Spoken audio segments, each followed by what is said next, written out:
इस सम्मेलन में हमने मीडिया जगत से जो जुड़ी तमाम समस्याएं हैं, मुद्दे हैं, उन पर 2-3 हमने बहुत गंभीरता से विचार विमर्श किया है और एक आंदोलन की रूपरेखा बनाई है कि अभी हम देख रहे हैं कि जिस तरह से छोटे और मझोले अखबार हैं, उनके सामने अपने अस्तित्व का संकट है।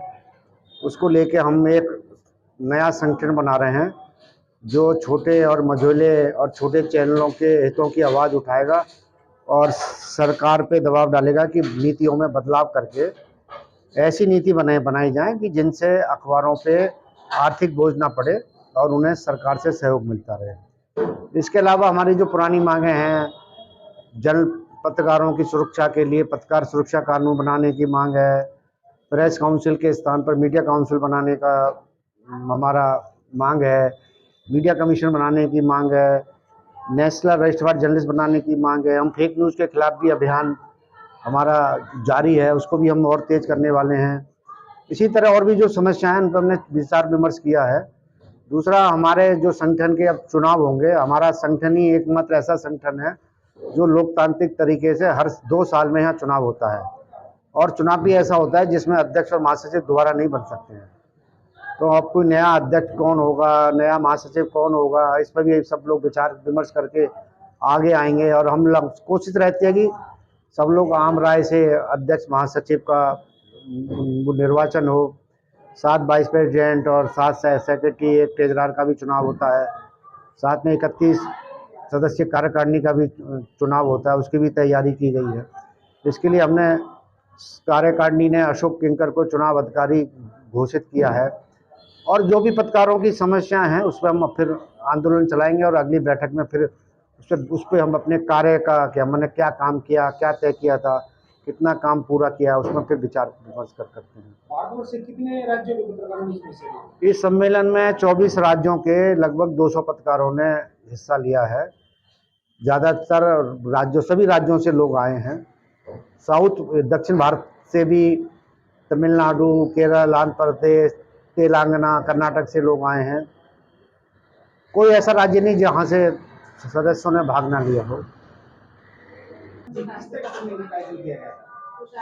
जी, क्या कार्यक्रम था? हमारा राष्ट्रीय अधिवेशन था। 24 राज्यों से पत्रकार साथी यहाँ आए थे। इससे पूर्व भी हमारे यहाँ कई अधिवेशन हुए हैं। इस अधिवेशन में माननीय मुख्यमंत्री जी का उद्बोधन वर्चुअल हुआ है। गणेश जोशी जी हमारे कार्यक्रम में आए थे। पत्रकारों की समस्याओं के लिए हम लोग मंथन करे हैं और जो जो यहाँ प्रस्ताव पास हुए हैं उन पे हमारे राष्ट्रीय अध्यक्ष जी का जो भी क्रियान्वयन होगा उनका करेंगे और पत्रकारों की समस्याओं को हम लोग उठाते रहेंगे। और हमारे यहाँ चुनाव अधिकारी की नियुक्ति हो गई है। अब हमारे चुनाव होने जा रहे हैं। 3 महीने में चुनाव सर्वसम्मति से संपन्न कर लिए जाए। धन्यवाद।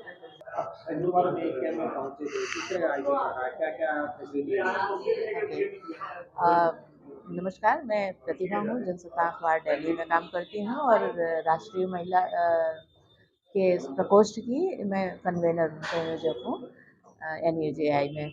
तो ये बहुत अच्छा सौभाग्य था हमारा कि माँ गंगा की कृपा से हम लोग हरिद्वार में इस बार सम्मेलन कर पाए और यहाँ की अद्भुत व्यवस्था थी।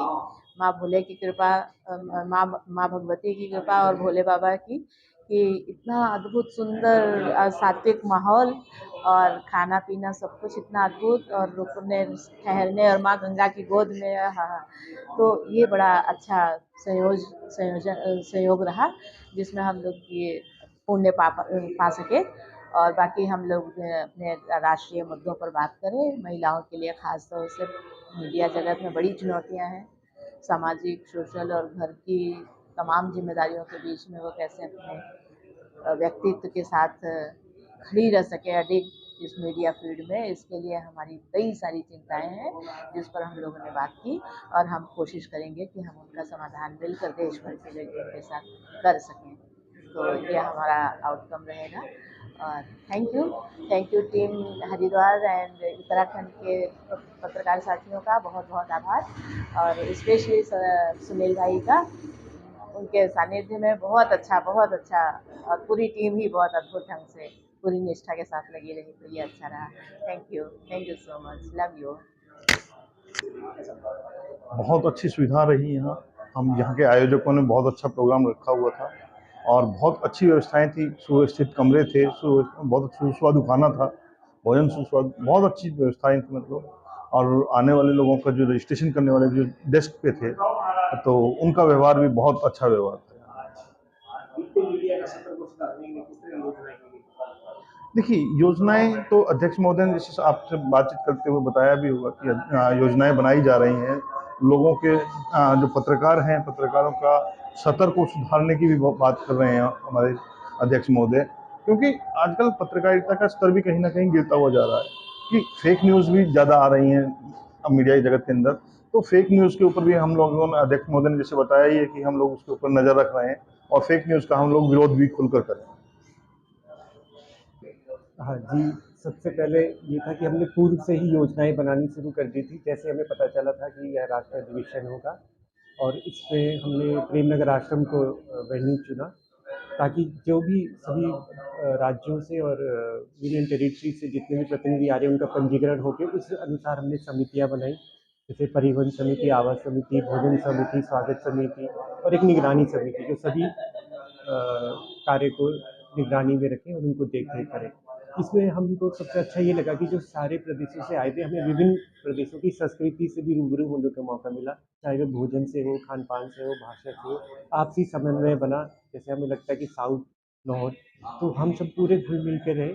इसी के साथ जब वैचारिक सेशन हुए, सत्र हुए, तो उसमें हमने पत्रकारों के से जुड़ी हुई इश्यूज, जो भी समस्याएं हैं, प्रोटेक्शन एक्ट है, उस पर खासकर जो उत्तराखंड के मुख्यमंत्री पुष्कर सिंह धामी जी ने कहा वाया काबीना मंत्री गणेश जोशी जी की, जैसे उन्होंने यूसीसी को लागू किया है, वैसे उनकी पहल पुरजोर रहेगी कि उत्तराखंड देश का एक ऐसा राज्य बने जहाँ प्रेस प्रोटेक्शन एक्ट बने। और उन्होंने ये भी बताया कि पत्रकारों को पेंशन और जो कंपनसेशन दिया जाता है अनटाइमली डेथ पे, वो भी उत्तराखंड सरकार प्रयास करता है। और हम चाहेंगे कि इसी को हमारे प्रतिनिधि अपने अपने राज्य और यूनियन टेरिटरी में ले जाए, ताकि हर पत्रकारों को वो सुविधा मिले।